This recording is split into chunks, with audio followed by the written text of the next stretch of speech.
Okay there folks, so what have we got for you today? Well, we've got a story from France that you may have heard. If not, stay tuned for that. That one will be out later. You won't believe it, I tell you, if you've not heard it. We've got a story on David Bowie. We've got a story on Ozzy Osbourne. Something about Axl Rose and a little bit more on a bit of rock music. We've got a few football stories and we've got day 9 of the Tenerife jump. We'll start with the football. The reason I say that is the football's on now in the background. I've got the sound on very low. I do hope it doesn't spoil this recording. I hope you can't hear it. I'm watching the United game and I was shocked.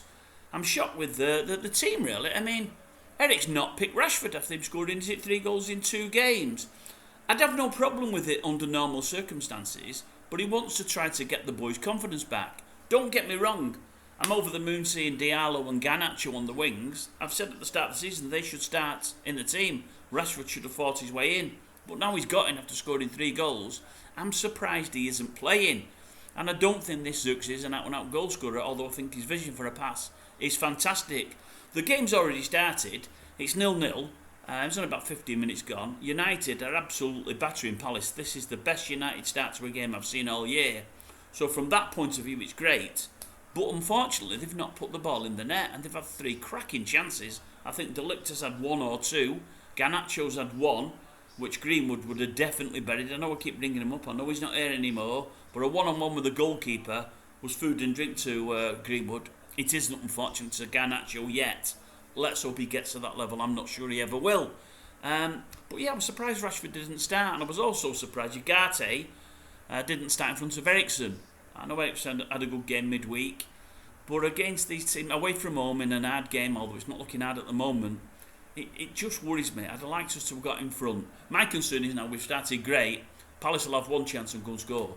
And all of a sudden it's backs against the walls then, and then we're up against it. We need to put the ball in the net.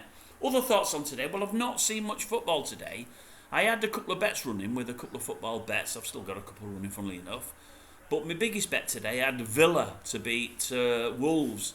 Again, Villa went behind as they did against Everton. This time only 1 behind, yet came back to win 3-1. I happened to see the last 15 minutes.